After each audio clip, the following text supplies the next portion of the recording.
FM rainbow 102.8ல நேர்கள் எல்லாருமே ரொம்ப ஆவலா வெயிட் பண்ணிட்டு இருப்பீங்க. டெங்கு காய்ச்சல் மற்றும் சளி குறித்து நம்முடைய பல்வேறு சந்தேகங்களுக்கும் விளக்கம் தருவதற்காக புதுச்சேரி வில்லியனூர் அரசு மருத்துவமனையின் பொது மருத்துவ பிரிவின் மருத்துவ அதிகாரி டாக்டர் திலீப் குமார் அவர்கள் நிகழ்ச்சியில நம்ம கூட இணைஞ்சிருக்காங்க. சார் வெல்கம் பண்ணிடலாம்.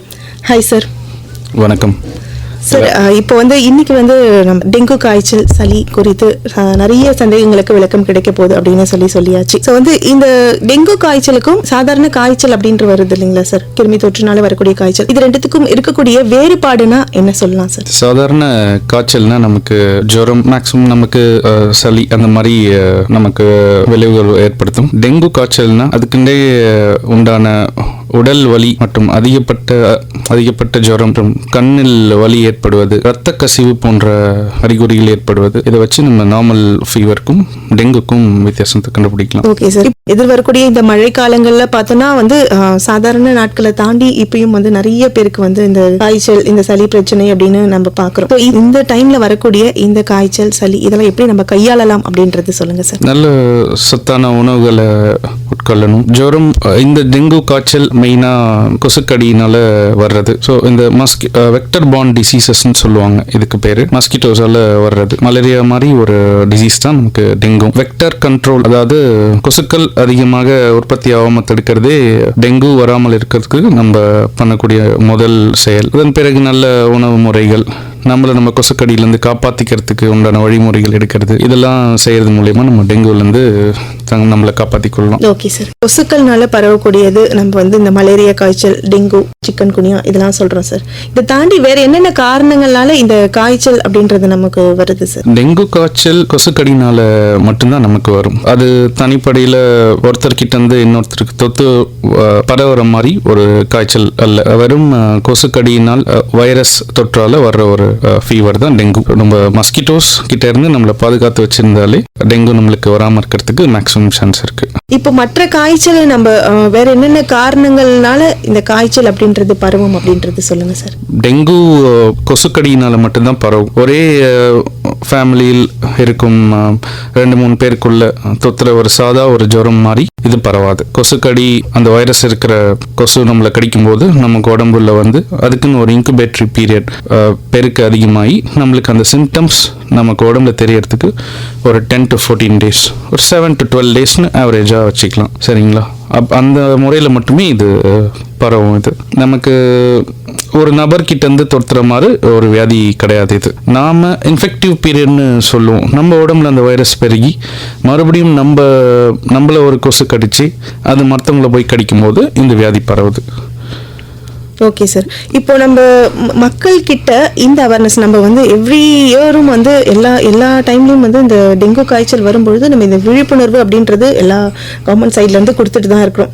ஸோ வீட்டை சுற்றி எங்கேயும் தண்ணிலாம் தேங்க வைக்க கூடாது அப்படின்னு சொல்லிட்டு. ஸோ இந்த அவேர்னஸ் அப்படின்றது பப்ளிக் கிட்ட இப்போ எப்படி இருக்கு அப்படின்றது சொல்லுங்க சார். இப்போ மக்கள் எல்லாமே நல்ல அவேரா தான் இருக்காங்க. டெங்கு காய்ச்சல் அட்லீஸ்ட் எப்படி வருதுன்னு அது எல்லாருக்கும் இப்போ தெரியுது. எல்லாருமே நம்ம வீட்டில் மஸ்கிட்டோ ரிப்பலன்ஸ், அதாவது நம்மளோட கொசுக்கடியிலேருந்து காப்பாற்றிக்கூடிய அந்த கொசு பத்தி அந்த மாதிரி விஷயம் எல்லார் வீட்லையும் இப்போ ரொம்ப சகஜமாக பயன்படுத்துகிற பழக்கம் வந்துருச்சு. சரிங்களா? இதுதான் நம்ம டெங்கு வராமல் இருக்கிறதுக்கு நம்ம பண்ணக்கூடிய மெயின் விஷயம். Okay sir. டெங்கு காய்ச்சல் அப்படின்றது கொசுனால பரவும் அப்படின்றது எல்லாருக்குமே தெரிஞ்சக்கூடிய ஒரு விஷயம் தான். இதை தாண்டி நம்ம இந்த கொசு தாக்குதல் நடந்துச்சு அப்படின்னு சொன்னா கண்டிப்பா டெங்கு காய்ச்சல் வருமா, இல்ல அது வராம இருக்கணும்னு நம்ம ஏதாவது நம்ம உடல்ல நம்ம ஆரோக்கியமா உணவு மூலமா அதை நம்ம தடுக்க முடியுமா அப்படின்றது சொல்லுங்க சார். எல்லா தொற்று வியாதி, அது வைரஸா இருக்கட்டும், பாக்டீரியாவா இருக்கட்டும், எதுவாக இருந்தாலும் நம்ம உடலில் அது ஹேச்சிங், அதாவது இந்த முட்டை உடைஞ்சி உயிரினம் வெளியில் வர்ற விஷயம் நடந்தால் தான் நமக்கு இந்த வியாதிகள்லாம் உள்ளுக்குள்ளே உருவாகிறது. நாம் சில நல்ல சத்து உணவுகள், ஹை ப்ரோட்டீன் ஃபுட்ஸ், அதிக புரதம் உள்ள உணவுகள், நல்ல இம்யூனிட்டி பூஸ்டிங் ஃபுட்ஸ், அதாவது நல்ல இந்த minerals, highly mineral content, vitamin content உள்ள பொருட்கள், விட்டமின் சி, விட்டமின் ஏ, இதெல்லாம் உள்ள பொருட்கள் சாப்பிட்றதுனால நம்ம இம்யூனிட்டியை நல்லா டெவலப் பண்ணிக்கலாம்.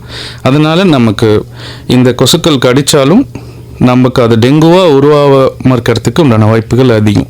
நல்ல மினரல் ரிச் ஃபுட்ஸ், நல்ல இந்த நட்ஸ், அந்த மாதிரி பாதாம் பயிர்கள், முந்திரி பயிர்கள், இதெல்லாம் நல்ல ஒரு high ratio of the zinc and selenium அப்படின்னு சொல்லுவாங்க. இந்த 2 மினரல்ஸும் உடம்புல எந்த ஒரு வியாதியும் நம்மளை தேவையில்லாமல் அன்றதுக்கு தடுத்து நிறுத்தி வைக்கக்கூடிய தன்மை உள்ளது. ஸோ நியூட்ரிஷன் இதில் ஒரு மெயின் பங்கு வகிக்குது. நிச்சயமா. அப்போ வந்து நம்ம எல்லாருடைய பங்குமே வந்து இந்த கொசு உருவாகிறத தடுக்கிறதும் நம்ம கையில தான் இருக்கு. Yes. ஸோ அது நம்ம வந்து நம்ம கடிச்சிட்டாலும் அதை நம்ம எப்படி நம்மள தற்காத்துக்கணும் அப்படின்றதும் நம்ம கையில தான் இருக்கு. Yes, இல்லைங்களா yes, சார்? Okay sir. நேர்களை டெங்கு காய்ச்சல் மற்றும் சளி குறித்து பல்வேறு சந்தேகங்கள் உங்களுக்கு இருந்துச்சு அப்படின்னு சொன்னா இப்போ ரெயின்போக்கு கால் பண்ணுங்க. 227176 மற்றும் 227177 இந்த எண்கள்ல எஃப்எம் ரெயின்போ 102.8ல ஹலோ டாக்டர் நிகழ்ச்சியில இன்னைக்கு டெங்கு காய்ச்சல் மற்றும் சளி குறித்து புதுச்சேரி வில்லியனூர் அரசு மருத்துவமனை பொது மருத்துவ பிரிவின் மருத்துவ அதிகாரி டாக்டர் திலீப் குமார் அவர்கள் நிகழ்ச்சியில நம்ம கூட இணைஞ்சிருக்காங்க. சரி, இப்போ ஒரு நேயர் வந்திருக்காங்க. அவங்க என்ன சந்தேகம் கேட்கறாங்க அப்படின்றத கேட்டு தெரிஞ்சுக்கலாம். வணக்கம். வணக்கம் மேடம். வணக்கம் சார். யார் எங்க இருந்து பேசுறீங்க? வீணங்கேணி ஜே சீதாராமன். சீதாராமன் சார், உங்களோட சந்தேகம் என்ன? நீங்க சார் கிட்ட கேட்கலாம். மேடம், முதல்ல நம்ம எஃப்எம் ரெயின்போ 102.க்கு முதல்ல ஒரு நன்றி. ஏன்னா ஒவ்வொரு நாள் 3 மணிக்கு ஹலோ டாக்டர் நிகழ்ச்சியில் ஒவ்வொரு மனிதனுடைய சம்பந்தமா கொடுக்குறீங்க. முதல்ல முக்கிய நன்றி. ஓகே சார், ரொம்ப நன்றி சார். இப்ப டாக்டர் பேசணும் மேடம். ஓகே, பேசுங்க சார். வணக்கம் ஐயா, சொல்லுங்க சார். வணக்கம் சார். சொல்லுங்க சார். சார், இப்ப வந்து இந்த நீங்க சொன்னீங்களா இப்ப டெங்கு காய்ச்சல், இந்த டெங்கு காய்ச்சல் வந்து ஒருத்தருக்கு வந்து போச்சுன்னா எந்த மாதிரியான அறிகுறி அவருக்கு இருக்கும்? ரெண்டாவது வந்து அவர் வந்து எந்த மாதிரியான உணவு வகைகளை எடுத்துக்கணும், உடனே எப்ப மருத்துவர்கிட்ட போகணும், அதை பத்தி சொல்லுங்க சார். ஓகே.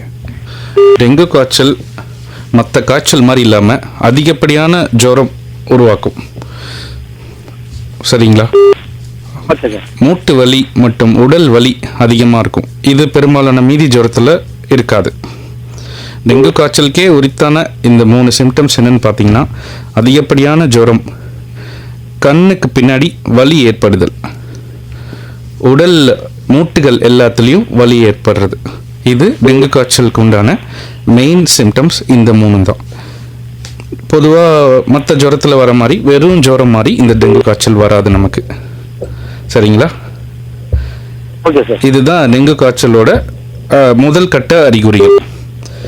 இந்த நோய் நமக்கு உடல்ல அதிகமாக நம்ம சிகிச்சை பலனின்றி நோய் அதிகமாக அது மீதும் சில வகையான சிம்டம்ஸை ஏற்படுத்தும்.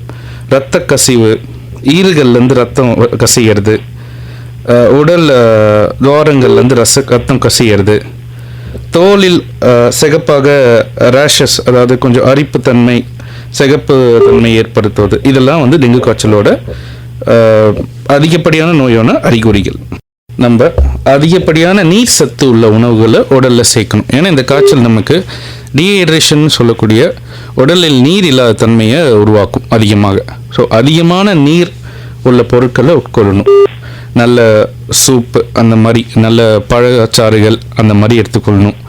நல்ல ப்ரோட்டீன் அதிகமாக இருக்கிற ஃபுட்டு சாப்பிட்ணும். நல்ல அந்த விட்டமின்ஸ் அண்ட் மினரல்ஸ்ன்னு சொல்லுவாங்கள்ல, அந்த மாதிரி அதிகமாக இருக்க பொருட்களை சாப்பிடணும். நல்ல கீரைகள், காய்கறிகள், நமக்கு உடலில் எதிர்ப்பு சக்தியை அதிகரிக்கக்கூடிய பொருட்களை உட்கொள்ளணும். இது எப்போ நம்ம ஹாஸ்பிட்டலைசேஷன் ஆகணும், அதாவது எப்போ நம்ம மருத்துவரை போய் அன்னைக்கு ஹாஸ்பிட்டலில் அட்மிட் ஆகணும்னா, நான் கடைசியாக சொன்ன அந்த சிம்டம்ஸ், இரத்த கசிவு, இந்த மாதிரி சிம்டம்ஸ் இருக்கும்போது நம்ம ஹாஸ்பிட்டலில் அட்மிட் ஆகிக்கிறது நல்லது.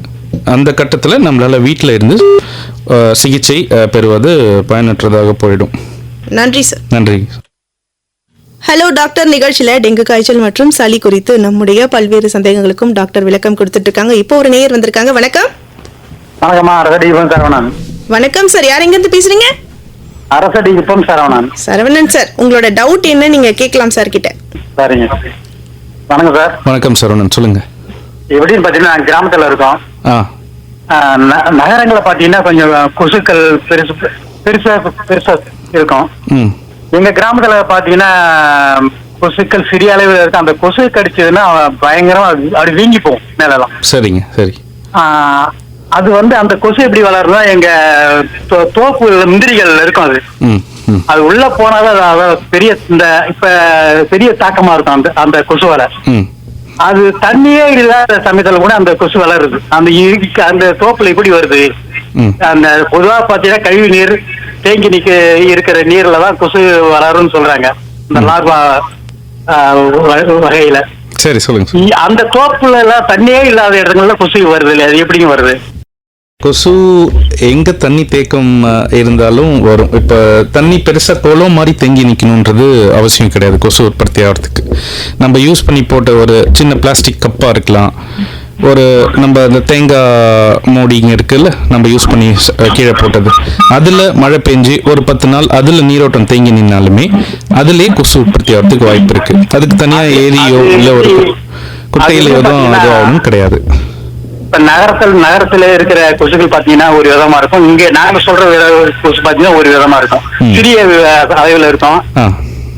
அதனால தாக்கம் தான் அப்படி தாங்கவே முடியாது. அந்த மாதிரி வலி அந்த டெங்கு காய்ச்சல் பரவுறது எல்லா கொசுனாலையும் நமக்கு பரவாது. அதுக்குன்னு ஒரு வகையான தனி கொசு இருக்கும். அந்த கொசு மட்டும்தான் அந்த வைரஸை பரப்பும். எப்படி மலேரியாவுக்கு ஒரு வகையான மஸ்கிட்டோ சொல்லுவோம், கொசு ஃபீமேல் அனோஃபில் மஸ்கிட்டோஸ்ன்னு சொல்லுவோம், அது மாதிரி டெங்குக்கு EDCG3 அப்படின்னு சொல்லிட்டு ஒரு கொசு இருக்குது. அந்த கொசுவால் மட்டும்தான் அந்த வைரஸை ஒரு நபர்கிட்டேருந்து இன்னொரு நபருக்கு எடுத்துகிட்டு போக முடியும். நீங்கள் சொல்கிற அந்த பெருசு சிறுசுன்றது இந்த டெங்குவில் கணக்கு கிடையாது. அந்த ஒரு அந்த கொசுவால டெங்கு காய்ச்சலுக்கு வர்றதுக்கு வாய்ப்பு இருக்காங்க சந்தேகம் இல்லை. நீங்கள் சொல்கிற அந்த வகை கொசு டெங்கு தனியாக பரப்பாது. அந்த கொசு அதிகமாக கடிக்கிறதால நம்மளுக்கு மீதி சிம்டம்ஸ் வேணால் வரலாம், டெங்கு அதனால் வராது. டெங்கு காய்ச்சலுக்கு ஒரு வகையான கொசு இருக்குது, அது கடித்தா மட்டும்தான் டெங்கு வரும். நன்றி சார். நேயர்களே, உங்களுக்கும் நிறைய சந்தேகம் இருக்கும் இல்லைங்களா? ஸோ ரெயின்போக்கு கால் பண்ணி உங்களோட டவுட் எல்லாத்தையும் கிளியர் பண்ணிக்கோங்க. 227176 மற்றும் 227177 இந்த எண்கள்ல. சார், நீங்க முன்னாடி சொல்லியிருந்தீங்க சார், ஆரம்ப கட்ட அறிகுறிகள் அப்புறம் 2ஆம் கட்ட அறிகுறிகள் அப்படின்னு சொல்லியிருந்தீங்க.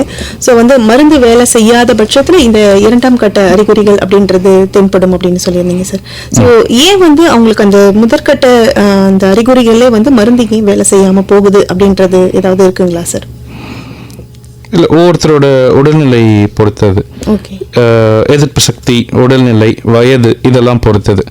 ரொம்ப வீக்கான இண்டிவிஜுவல்ஸ், வயசானவங்க, ஆல்ரெடி கொஞ்சம் இம்யூன் காம்ப்ரமைஸ்ட் இண்டிவிஜுவல்ஸ் சொல்லுவாங்க, எதிர்ப்பு சக்தி கம்மியாக இருக்க நபர்கள், அதுக்கு சில மெடிக்கேஷன்ஸ் இருக்கிற நபர்களுக்கு இது ஈஸியாக அஃபெக்ட் ஆகும். வந்த டெங்குவும் ஈஸியாக அதிகமாகி நமக்கு 2ஆம் கட்ட சிம்டம்களை உருவாக்குறதுக்கு சான்ஸ் இருக்கு. சரியாகிறதுக்கு அதுக்கு கொஞ்சம் நாள் எடுத்துக்கும் அப்படின்ற மாதிரி சார். ஆமா, ஒவ்வொருத்தங்களோட எதிர்ப்பு சக்தியை பொறுத்தது அது. ஓகே சார், இப்போ ஒரு நேயர் வந்திருக்காங்க, அவங்களோட பேசலாம் சார். வணக்கம். வணக்கம்மா, நான் கடலூர்ல இருந்து பாலமுருகன் பேசுறேம்மா. பாலமுருகன் சார், உங்களோட சந்தேகம் என்ன நீங்க சார் கிட்ட கேட்கலாம்.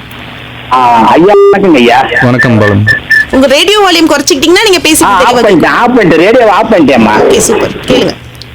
ஐயா, எனக்கு சுடு தண்ணி குடிச்சா நல்லா இருக்கே, பச்சை தண்ணி குடிச்சாக்கா லைட்டா சளி பிடிக்குதுங்கய்யா. சரிங்க, சரி. அப்போ நான் இந்த வெயில் நேரத்துலயும் சுடு தண்ணியே குடிக்கணுமாய்யா?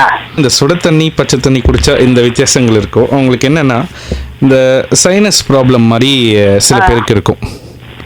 அவங்களுக்குலாம் பார்த்தீங்கன்னா எளிதாக சளி பிடிச்சிடும். கொஞ்சம் ஒரு சின்ன ஒரு ஜூஸ் தான் குடிச்சிருப்போம், கூலிங் இல்லாமல் குடிச்சிருப்போம், அதுலேயே நமக்கு அடுத்த நாள் காய்ச்சல் சளின்னு உட்காந்துருப்பாங்க. ஒன்றும் இல்லை, உங்களோட தொண்டை இது நீங்கள் நல்லா பார்த்துக்கணும். ஏன்னா நம்ம சாப்பிட்ற உணவுப் பொருட்கள், குடிக்கிற தண்ணி, ஜூஸ் இது எல்லாமே அந்த வழியாக தான் செல்லும். நமக்கு அந்த இடத்துல அழற்சி இருந்து கொஞ்சம் வீக்னஸ் இருந்தாலே எளிதில் சளி நம்மளுக்கு பிடிச்சிருக்க சான்ஸ் இருக்குது. அந்த மாதிரி ப்ராப்ளம் தான் உங்களுக்கு இருக்கும். ஐயா ஐயா இன்னொன்னுங்கய்யா, எனக்கு காலில் பெரிய காயம் ஒன்று இருக்குயா. உங்களுக்கு காயம் எவ்வளோ நல்லா இருக்குங்க பலமுருகன்? அது 2 வருஷத்துக்கு மேல இருக்கு. 2 வருஷம் நல்லா வருது, கடவுள் புண்ணியத்துல நல்லா வருது. சரி சரி. இப்போ ஆறாவது இருக்கிற காயம், ஒரு நார்மலாக ஒரு காயம்னா நமக்கு 10 நாள் 15 நாளில் அது ஆறி வந்துடணும். அது ஆறாமல் நாள் பட்ட இதில் இருக்குனாலே நமக்கு முதல்ல சக்கரை வியாதி இதெல்லாம் உங்களுக்கு இருக்கான்னு பாருங்க. செக் பண்ணிட்டியா? சுகர் 136. இப்போ அந்த காயம் இப்போ நல்லா வருதியா, வலி தாங்கல, அது இன்னும் 4 சீக்கிரம் நல்லா ஆகிறதுக்கு என்ன மருந்து, நல்ல மருந்தா இருக்கும்? உங்களுக்கு இருக்க காயம் எந்த அளவுக்கு இருக்கு அப்படின்றத நேர்ல பார்த்துட்டு தான் சொல்ல முடியலீங்களா? அதனால நீங்க மருத்துவமனை நிச்சயமா மருத்துவமனைக்கு போனாதான் அதுக்கு அந்த காயத்துக்கு என்ன மருந்து கொடுக்க முடியும் அப்படின்னு சொல்லுவாங்க சார். சரி, நன்றி ஐயா, ரொம்ப நன்றிங்க ஐயா. நன்றி சார். நன்றி. ஹலோ, வணக்கம் மேம். வணக்கம் சார், நான் சந்திரசேகர் பேசுறேன் மேம், வேலூர் மாவட்டம் கட்டாடி பகுதியிலிருந்து. ஓகே, உங்களோட டவுட் என்ன நீங்க சார் கிட்ட கேட்கலாம் சார். கண்டிப்பா. சார் 2 கேள்விகள் இருக்கு. இந்த டெங்கு ஃபீவர் வந்தது அப்படின்னா பொதுவாக எவ்வளவு நாள் வரைக்கும் அது ஆக்டிவாக இருக்கும் உடம்புல?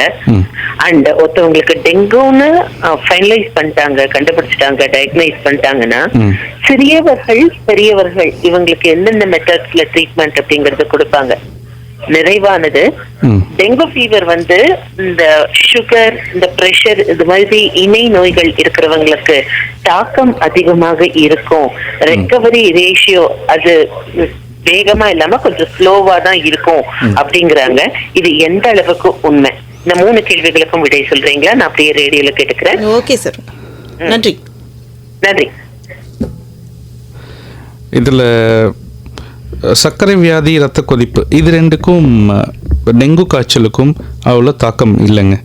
முழுக்க முழுக்க இது நம்ம இம்யூன் ஸ்ட்ரென்த், அதாவது நம்ம எதிர்ப்பு சக்தியை பொறுத்தது. இது நம்மளை சுற்றி சுகாதாரம் எந்த அளவுக்கு சுத்தமாக இருக்குன்றதை பொறுத்து வரக்கூடிய ஒரு வியாதி தான் டெங்கு. நமக்கு சர்க்கரை இருக்கிறதாலேயோ இல்லை ரத்த கொதிப்பு வந்ததாலேயோ எனக்கு ஈஸியாக டெங்கு வந்துடும் அப்படின்றது கிடையாது.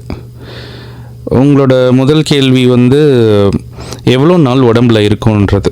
நம்மளை அந்த குறிப்பிட்ட கொசு கடித்து 7லேருந்து 12 நாளுக்குள்ளே நம்ம உடம்புல அதோட விளைவுகளை ஏற்படுத்தும். முதல்ல நம்ம உடம்பு ஒரு 2 வாரங்கள், அது ஒரு வைரஸ் வியாதின்றதால முக்கால்வாசி எல்லா வைரஸ் வியாதிகளுமே தானாக சரியாகக்கூடியது. இதில் நம்ம எதிர்ப்பு சக்தி எந்த அளவுக்கோ அது அந்த அளவுக்கு அதோட தாக்கம் இருக்கும். இப்போது பொதுவாக அனைவருக்கும் 2 வாரம் வரை அந்த நோய் நம்ம உடம்பில் இருக்கும். அது எளிதில் குணமாகக்கூடியதுன்னா, டிசீஸ் ப்ராக்ரெஷன் அதிகமாக ஆயிடுச்சுன்னா 3 வீக்ஸ் வரைக்கும் போகிறதுக்கு வாய்ப்பு இருக்குது. டிசீஸ் ப்ராக்ரெஷன் அதிகமாக இருக்குது அப்படின்னா ஹாஸ்பிட்டலைஸ் ஆகிக்கிறது ரொம்ப நல்லது. ஓகே சார், இப்போ எந்தெந்த வயதினருக்கு ஏற்ற மாதிரி மருந்து கொடுக்கலாம் அப்படின்ற மாதிரி ஒரு கேள்வியும் கேட்டிருந்தாங்க சார். மருந்து எப்படி மாறும் அப்படின்றது கேட்டிருந்தாங்க. ஸோ அதை சொல்லுங்கள் சார். ஓகே, டெங்கு நம்ம ஜெனரல் ஃபீவருக்கு என்ன மெஷர்ஸ் எடுப்போமோ அது மட்டும் எடுத்தால் போதும். நல்ல உணவு, நல்ல நீர் சத்து இருக்கிற உணவுகள், நம்ம நார்மல் ஜுரத்துக்கு பயன்படுத்துகிற மருந்து இருக்குல்ல, அதை வச்சு தான் நம்ம ட்ரீட் பண்ணுறோம் நார்மலி. அது அதிகப்படியாக போகும்போது ஆன்டிவைரல்ஸ் அப்படின்னு சொல்லுவாங்க. ஏன்னா அது வைரஸால் வரக்கூடிய வியாதி. அது ரொம்ப அதிகமாக உடம்புல டெங்குவோட சிம்டம்ஸ் இருக்கும்போது ஆன்டிவைரல் தெரப்பி ஸ்டார்ட் பண்ணி ஹாஸ்பிட்டலைஸ் பண்ணி அவங்கள தினமும் மானிட்டர் பண்ணுவாங்க.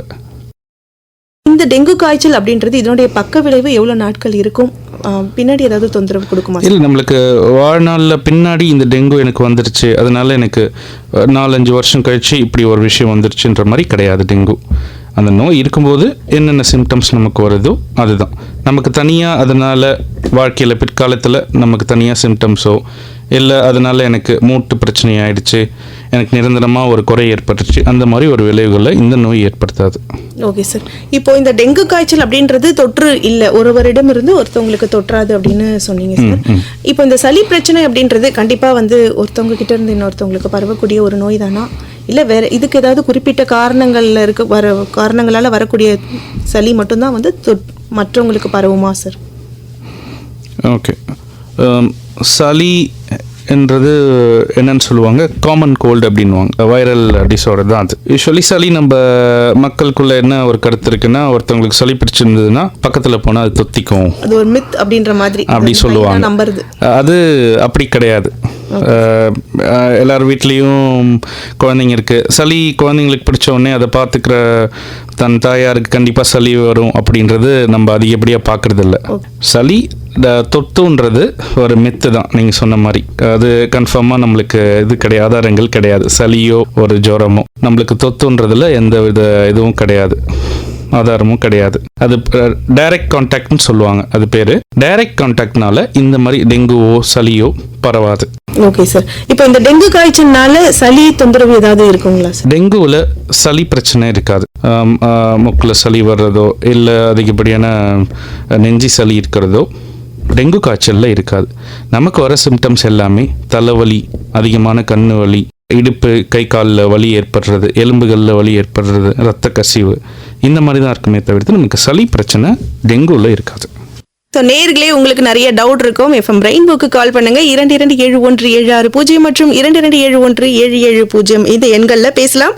டெங்கு காய்ச்சல் மற்றும் சளி குறித்து நிறைய சந்தேகங்களுக்கு சார் விளக்கம் கொடுத்துட்டு இருக்காங்க. Welcome back to the show. Hello doctor. இன்னைக்கு நிகழ்ச்சியில டெங்கு காய்ச்சல் மற்றும் சளி குறித்து புதுச்சேரி வில்லியனூர் அரசு மருத்துவமனை பொது மருத்துவ பிரிவின் மருத்துவ அதிகாரி டாக்டர் திலீப் குமார் அவர்கள் நிகழ்ச்சியில நம்ம கூட இணைஞ்சிருக்காங்க. இப்போ ஒரு நேயர் வந்திருக்காங்க, அவங்களோட பேசிடலாம் சார். வணக்கம் மேடம், நான் ராஜகோபால் வில்லியனூர். சொல்லுங்க சார், உங்களோட சந்தேகம் என்ன, நீங்க சார் கிட்ட கேளுங்க. வணக்கம் டாக்டர். வணக்கம் ராஜகோபால், சொல்லுங்க. இந்த சிறுநீருக்கு சம்பந்தமானப்பட்டது, இந்த டெங்கு வந்ததுனால அந்த நபருக்கு ஏதாவது பாதிப்பு ஏற்படும் டாக்டர்? டெங்கு வந்தால் உடல் அறிகுறிகள் கேட்குறீங்களா இல்லை எப்படி? மற்ற பாதிப்புகள், அது வந்து பாதிப்பு, சிறுநீரக பாதிப்பு ஏதாவது இருக்குமா? இல்லை ராஜகோபால், இல்லை அது மாதிரி எதுவும் கிடையாது. இந்த வியாதி வந்ததுன்னா எனக்கு லைஃப்பில் பிற்காலத்தில் எந்த பிரச்சனை வந்துருச்சு அந்த மாதிரிலாம் ஒன்றும் இருக்காது. அந்த நோய் வரும்போது நமக்கு ஏற்படுத்துகிற அறிகுறிகள், அதனால் நம்ம படுற கஷ்டம் அதுதான் சரி. தவிர்த்து எனக்கு 6 மாதம் கழிச்சு இது வந்துருச்சு, ஒரு வருஷம் கழிச்சு இந்த மாதிரி மூட்டு வேலை செய்யாமல் போயிடுச்சு, அந்த மாதிரி நாள்பட்ட அறிகுறிகள் எதுவும் இந்த நோயில் கிடையாது. சிறுநீரக பாதிப்பு இந்த நோயில் கிடையாது. ஒரு 5 years பேக் ஒருத்தவங்க வந்து சார் அந்த யூரின் போகும்போது கொஞ்சம் டிஸ்டர்பன்ஸாக இருக்குது, அது அதான் சார் அதனால் டெங்குவால கிடையாது சார்? இல்லை, டெங்கு அந்த மாதிரி எதுவும் அறிகுறிகள் ஏற்படுத்தாது. ஓகே சார், நன்றி. நன்றி சார். நன்றி மேடம். சார், இப்போ இந்த டெங்கு பாதிப்பு அப்படின்றது ஒருத்தவங்களுக்கு வந்துருச்சு. ஸோ அது வந்து அவங்க அதுலேருந்து கியூர் ஆகி வந்துட்டாங்க. ஸோ மறுபடியும் அவங்களுக்கு அந்த நபருக்கு வந்து அந்த டெங்கு பாதிப்பு அப்படின்றது வருமா? சில பேர்லாம் சொல்லுவாங்க எனக்கு வந்துடுச்சு இதுக்கப்புறம்லாம் எனக்கு வராது அப்படின்னு சொல்லி சில பேர் இதுவுமே வந்து சொல்லிட்டு இருக்காங்க. ஸோ இது உண்மைங்களா சார்? பெரும்பாலான வைரஸ்னால வர வியாதிகள் எதுவுமே லைஃப்பில் ஒரு தடவை வந்துருச்சுன்னா அடுத்த தடவை மேக்ஸிமம் வராது, 95% வராது. ஆனால் நம்ம சில பேரை பார்த்துட்டு தான் இருக்கோம். இன்றைக்கும் அம்மா ஒரு தடவை போட்டது சின்ன வயசு இல்லாமல் 2வது தடவை 3வது தடவை அம்மா போடுறவங்களையும் நம்ம பார்த்துட்டு தான் இருக்கோம். ஆனால் பெரும்பாலானவங்க யாருக்கும் அந்த மாதிரி வர்றதில்லை. அதே மாதிரி ஒரு வைரஸ் காய்ச்சல் தான் டெங்குவும். ஒரு தடவை வந்துட்டு போகும்போதே நம்ம உடம்புல அதுக்குண்டான எதிர்ப்பு சக்தி உருவாயிடும், ஆன்டிஜென்ஸ் அண்ட் ஆன்டிபாடிஸ்ன்னு சொல்லுவாங்க. இது ஒன்ஸ் உருவாயிடுச்சுனாலே அடுத்த தடவை அந்த வியாதி நம்மளை தாக்கிறதுக்கு வாய்ப்பு கம்மி. இன்னைக்கு ஹலோ டாக்டர் நிகழ்ச்சியில் டெங்கு காய்ச்சல் மற்றும் சளி குறித்து பல்வேறு சந்தேகங்களுக்கும் சார் வந்து விளக்கம் கொடுத்துட்டு இருக்காங்க. சார், இந்த டெங்கு காய்ச்சல் அப்படின்னு வந்துருச்சுன்னா இன்னொரு நம்ம முன்னாடி பேசின மாதிரி ஒரு சில விஷயங்கள் யார் சொல்லியிருப்பாங்கன்னே தெரியாது, மக்களிடையே அது வந்து ஒரு நம்பப்படக்கூடிய ஒரு விஷயமா இருக்கும். இதை தாண்டி இந்த டெங்கு பாதிப்பு வரும்பொழுது நிறைய பேர் வந்து பப்பாளி இலை அதை வந்து வீட்டில் வந்து கஷாயம் பண்ணி குடிக்கிறதோ இல்லை வந்து அதை வந்து ஜூஸ் மாதிரி குடிக்கிறதுலாம் இருக்குது சார். ஸோ இது வந்து உண்மைங்களா? இது வந்து இதனால் இந்த டெங்கு பாதிப்பு அப்படின்றது கம்மியாகுமா சார்? பப்பாளி இலை டெங்குவை பொறுத்த மட்டும் ஒரு நல்ல தாக்கத்தை ஏற்படுத்தக்கூடியது தான், அதில் எந்த சந்தேகமும் இல்லை. பெரும்பாலானவங்க அலோபதி, அதாவது இங்கிலீஷ் மெடிசன் எடுக்கிறவங்க கூட சைடில் இந்த பப்பாளி இலைங்களை வீட்டில் செஞ்சு இது பண்ணுறது, பப்பாளி இலையால் உருவாக்கின மாத்திரையை உட்கொள்கிறது, இதை எடுக்கிறதால டெங்கு கொஞ்சம் பெட்டர் ஆகுது. மெயினாக எது பெட்டர்மெண்ட் ஆகுதுன்னா டெங்குவோட கடைசி கட்ட சிம்டம்ஸ், அது மோசமான அறிகுறி என்று சொல்லப்படுகிறது இந்த பிளாட்லெட்ஸ் கவுண்ட், இந்த ரத்தம் உறைய வைக்கிற அணுக்கள், அது பயங்கரமாக குறைஞ்சி போயிடும் டெங்கு நோய் அதிகமாக. அதை நல்லா இம்ப்ரூவ் பண்ணி கொடுக்கக்கூடிய தன்மை இந்த பப்பாளி இலைக்கு இருக்குது. அதில் எந்த சந்தேகமும் கிடையாது. எவ்வளோ பேர் இந்த பப்பாளி இலையால் பயன்பெறுறாங்க தான். Okay sir. ஆனால் சில பேர் பார்த்தோன்னா வந்து அவங்க மருத்துவமனைக்கே போகாமல் அவங்களுக்கு எந்த அளவுக்கு அந்த நோயோடைய வீரியம் இருக்குது அப்படின்றத தெரிஞ்சுக்காம வீட்லேயே அந்த பப்பாளி இலை அப்படின்றத எடுத்துக்கிட்டு இல்லை வீட்டு வைத்தியங்களே எடுத்துப்பாங்க. ஸோ வந்து எப்போது வந்து ஒருத்தர் மருத்துவமனையை அணுகணும், அவங்க எப்படி வந்து அது ஸ்டார்டிங்லேயே அதை கியூர் பண்ணணும் இல்லை ஸ்டார்டிங்லேயே ஐடென்டிஃபை பண்ணிட்டா சரி பண்ண முடியுமா அப்படின்றது சொல்லுங்கள் சார். எல்லாருக்குமே டெங்கு வந்து அதோட ஒரே வகையான வீரியத்தை காட்டுறதில்லை. சில பேருக்கு டெங்கு பாசிட்டிவ்னு இருக்கும், ஆனால் எந்தவித சிம்டம்ஸுமே இல்லாமல் அவங்க பாட்டு வெளில போவாங்க வருவாங்க. சாயங்காலத்தில் மட்டும் கொஞ்சம் காய்ச்சல், கொஞ்சமாக உடம்பு வலி, சாப்பிட மாட்டுறாங்க, அதோடு நிறுத்திப்பாங்க. சில பேருக்கு இந்த நோய் வந்து 2-3வது நாள்லே ரொம்ப படுத்துட்டு எந்திரிக்க முடியாத தன்மை, யூரின் போக முடியாமல் இருக்கிறது, சாப்பிட முடியாமல் இருக்கிறது, ரொம்ப அதிகப்படியான ஜுரம், இந்த மாதிரி சிம்டம்ஸ் நமக்கு வரும். இந்த டெங்கு ப்ராப்பராக நமக்கு வந்துருச்சுன்னா நமக்கு கண்டுபிடிக்க சில இன்வெஸ்டிகேஷன்ஸ் நமக்கு இருக்குது. மருத்துவமனைக்கு சென்று டெங்கு ஆன்டிஜென்ஸ் டெஸ்ட், இது ஒரு டெஃபினட் இண்டிகேட்டர் ஆஃப் டெங்கு. இது பாசிட்டிவ்னு வந்துருச்சுன்னா டெங்கு நமக்கு இருக்கிறது கன்ஃபார்ம் பண்ணிக்கலாம் நம்ம. அடுத்தது அந்த வியாதி எந்த அளவுக்கு நம்மளை தாக்குச்சுன்றதை வச்சு நம்மளோட ட்ரீட்மெண்ட். இப்போ ஜுரம் அதிகமாக இருக்கிறதுனா அதுக்குண்டான ஜுரத்தை கம்மி பண்ணுறதுக்குண்டான மாத்திரைகளை நம்ம எடுத்துக்கணும். அதிகப்படியான நீர் சத்து உள்ள பொருட்களை எடுத்துக்கணும். உணவுகள் இதில் ஒரு முக்கிய பங்கு இதில். ஓகே சார், இப்போ ஒரு நேர் வந்திருக்காங்க, அவங்களோட பேசலாம் சார். வணக்கம். ஹலோ, வணக்கம். வணக்கம் சார், யார் இங்கேருந்து பேசுறீங்க?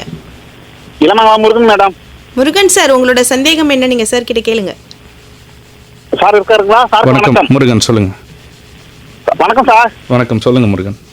டெங்கு உருவாகுது எதனால சார்? இது பெண் குசோலையா ஆண் குசோலையா? அதுவும் இல்லாமல் இந்த பப்பளை இலைன்னு சொல்லியிருந்தீங்க நீங்கள். பப்பளை இலை, கற்பூரவல்லி, அப்புறம் மலை வேம்பு இலையெல்லாம் போட்டு மருத்துவம் நமது அரசாங்க மருத்துவமனையில் தராங்க. ஆமாங்க. அது எதுக்கு சார்? இதெல்லாம் வந்து டெங்கு நமக்கு என்ன சிம்டம் மெயினாக உருவாக்கணும், நம்ம ரத்தம் உரையிற அந்த அணுக்களை குறைக்கும். இந்த ரத்தம் உரையிறதுக்கு நம்ம உடம்புல பிளாட்லெட்ஸ்ன்னு சொல்கிற ஒரு அணுக்கள் இருக்குது. அந்த அணுவை மெயினாக தாக்கிறது தான் இந்த டெங்குவோட மெயினான அறிகுறி. நமக்கு இந்த பப்பாளி இலை இந்த மாதிரி இதை உட்கொள்ளும் போது அந்த பிளாட்லெட்ஸ் அளவை நமக்கு கொஞ்சம் அதிகப்படுத்தி கொடுக்கும். அதனால் நம்ம உடல் சீக்கிரமாக குணமாகறதுக்கும் மேற்கொண்டு அந்த டிசீஸ் ப்ராக்ரஸ் ஆகாமல் இருக்கிறதுக்கும் நமக்கு ஹெல்ப் பண்ணும். அதான் சார், இந்த பெண் கொசுவால தான் நோய் உண்டாகுதுன்னு சொல்லி இருக்காங்க. ஆண் கொசு கடிச்சா நோய் இருக்காதுன்னு சொல்கிறாங்க. அது உண்மையா சார்? அது வந்து நமக்கு மலேரியாவில் பெண் கொசு கடிச்சு அது வந்து ஒரு வகையான ஒரு நுண்கிருமியை நம்ம உடம்புல செலுத்தும். அது வந்து மலேரியா. டெங்கு வந்து வைரஸால வர ஒரு காய்ச்சல். சரிங்களா? சார், இந்த டெங்கு காய்ச்சல் இதனுடைய பரிசோதனை முறைகள், சிகிச்சை முறைகள் பற்றி சொல்லுங்கள் சார். ஓகே. டெங்கு எனக்கு வந்திருக்க சிம்டம்ஸ் வச்சு எனக்கு டெங்கு இருக்குன்னு நினச்சேன்னா டெங்கு ஆன்டிஜென் டெஸ்ட் எடுக்கணும்.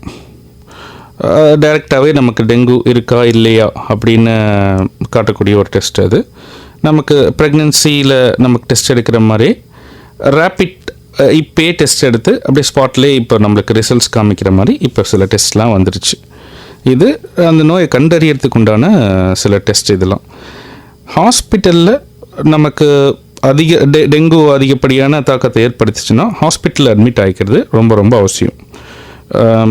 நமக்கு உடலில் நீர் சேர்க்கறது, அதாவது ஐவி ஃப்ளூயிட்ஸ்ன்னு சொல்லுவாங்க. ஐவி ஃப்ளூயிட்ஸ் தெரப்பி ஸ்டார்ட் பண்ணணும். சப்போர்ட்டிவ் கேர் தரணும்.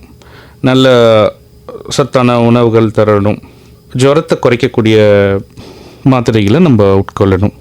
அவ்வளோதான். மற்றபடி எதுவும் இதில் தனியாக கிடையாது. இப்போ இந்த காய்ச்சல் பரவுறது அப்படின்றது எந்த குறிப்பிட்ட வயதினரையும் பொறுத்து வராது இல்லைங்களா சார்? இல்லை, இது எந்த வயதினருக்கு வேணால் வரக்கூடிய இருக்கும்பொழுது குழந்தைகளுக்கு வரக்கூடிய இந்த தொற்று அப்படின்றது, இதனால் வரக்கூடிய காய்ச்சல் அப்படின்றது அவங்க பேரண்ட்ஸ் வந்து எப்படி வந்து அதை வந்து அவங்க தெரிஞ்சுக்கிட்டு அவங்க ஹாஸ்பிட்டலுக்கு கொண்டு வர முடியும் அப்படின்றத சொல்லுங்கள் சார். ஓகே. இப்போ பெரியவங்களுக்கு வரும்போது நமக்கு டைரெக்டாக நம்ம சொல்லுவோம், எனக்கு யூஸ்வலி நான் சாப்பிட்ற மாதிரி சாப்பிட முடியல, எனக்கு கை கால் வலிக்குது, எனக்கு இந்த மாதிரி பண்ணுதுன்னு சொல்லுவோம். ஆனால் குழந்தைங்களால் அதை வெளிப்படுத்த முடியாது.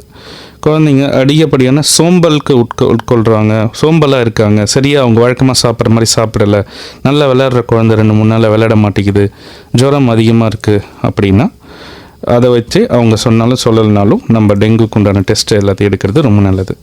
சார், இப்போ வந்து சிகிச்சை முறைகள் அப்படின்னு எடுத்துக்கிட்டால் அவங்க ஹாஸ்பிட்டலைஸ் ஆகணும், கண்டிப்பாக வந்து ஹாஸ்பிட்டலைஸ் ஆகணும் அப்படின்ற மாதிரி ஏதாவது கட்டாயம் இருக்குங்களா சார்? இல்லை வீட்டிலே வந்து இவங்க மருந்துகள் இப்போ டாக்டரை பார்த்துட்டு வீட்டுக்கு போயிட்டு அவங்க க்யூர் பண்ணிக்க முடியுமா சார்? ஓகே. உங்களுக்கு சில ஸ்பெசிஃபிக் பிளட் டெஸ்ட் எடுப்பாங்க. உங்களுக்கு வெறும் ஜுரம், கை கால் வலி இதோடு தான் இருக்குது, உங்களுக்கு பெருசாக நோய் தாக்கலை அப்படின்னா நீங்கள் வீட்டிலே ட்ரீட்மெண்ட் எடுத்துக்கொள்ளலாம். டெங்குலேருந்து சுலபமாக தப்பிக்கலாம். ஜுரத்தை கம்மி பண்ணுற மாத்திரைங்க, நல்ல சாப்பாடு, நல்ல நீர் உள்ள பொருட்கள், இதை வச்சு நீங்கள் மேனேஜ் பண்ணிக்கலாம். அதிகமாக உங்களுக்கு டிசீஸ் ப்ராக்ரெஷன் இருக்குது, அதாவது ரத்த கசிவு இருக்குது, ஈரலேருந்து ரத்த கசியுது, டாய்லெட் மற்றும் யூரினில் ரத்தம் போகிற மாதிரி சில தன்மைகள்லாம் இருக்குதுன்னா கண்டிப்பாக ஹாஸ்பிட்டலைசேஷன் மட்டுமே உதவும். அந்த நேரத்தில் நம்ம வீட்டில் இருக்கக்கூடாது, ஹாஸ்பிட்டலில் கண்டிப்பாக அட்மிட் ஆகிற நிலைமை வரும். சில டெஸ்ட் நமக்கு வந்து ரொம்ப பிளாட்லெட்ஸ் கம்மியாக இருக்குது, ரத்தம் உரையிற நாளங்கள் ரொம்ப கம்மியாக இருக்குன்னா கண்டிப்பாக ஹாஸ்பிட்டலைசேஷன் தேவை. Okay sir. இப்போ இந்த கருவுற்ற பெண்கள் அப்படின்னு இருப்பாங்க சார், இவங்களுக்கு வரக்கூடிய இந்த டெங்கு பிரச்சனை அப்படின்றது அவங்க எப்படி அதை கையாளலாம் அப்படின்றத சொல்லுங்கள். ஓகே. நான் முன்னாடியே சொன்ன மாதிரி தான் சப்போர்ட்டிவ் கேர் தான். சரிங்களா? டெங்குக்கு நம்ம ஆரம்பத்திலே இந்த ஆன்டிவைரல் தெரப்பி இதெல்லாம் ஆரம்பிக்க போகிறது கிடையாது. எல்லாருக்கும் பண்ணுற மாதிரி கருவுற்ற பெண்களும் ஜுரத்துக்கு என்ன நம்ம செய்கிறோமோ அந்த மருந்துகளை எடுத்துகிட்டு நல்ல உணவுகளை உட்கொண்டுட்டு சப்போர்ட்டிவ் கேர் மட்டுமே அவங்களுக்கு தேவைப்படும். வேறு எதுவுமே அவங்களுக்கு பிரசவமான பெண்களுக்கு தனியாக எதுவும் இதுக்கு ட்ரீட்மெண்ட் கிடையாது. மற்றவங்களை எப்படி நம்ம பார்க்குறோமோ அதே மாதிரி தான் அவங்களுக்கும் ட்ரீட்மெண்ட் தேவை. Okay sir. இப்போது ஆல்மோஸ்ட் நம்ம நிகழ்ச்சியோட நிறைவு பகுதியும் நெருங்கி விட்டோம் அப்படின்னே சொல்லலாம். ஸோ இந்த டெங்கு காய்ச்சல் மற்றும் சளி இதை பற்றி நிறைய விஷயங்கள் பேசிகிட்டு இருக்கோம் சார். ஸோ நம்ம நேயர்களுக்கு வந்து என்ன சார் சொல்லணும்னு நினைக்கிறேன், என்ன மாதிரியான சேஃப்டி ப்ரிகாஷன்ஸ்லாம் அவங்க வந்து மேற்கொள்ளணும் அப்படின்றத சொல்லுங்கள் சார். ஓகே, நமக்கு ஃபஸ்ட்டு இந்த டெங்கு வராமல் இருக்கிறதுக்கு நம்ம பண்ண வேண்டியது கொசுக்கள் இல்லாமல் இருக்கணும். ஒரு நல்ல சுகாதார அமைப்பு இருக்கணும். அந்த தேங்கி நிற்கிற தண்ணிகளை நம்ம இல்லாமல் பார்த்துக்கிட்டாலே டெங்குவை முற்றிலும் ஒழிக்க நம்மளால் முடியும்.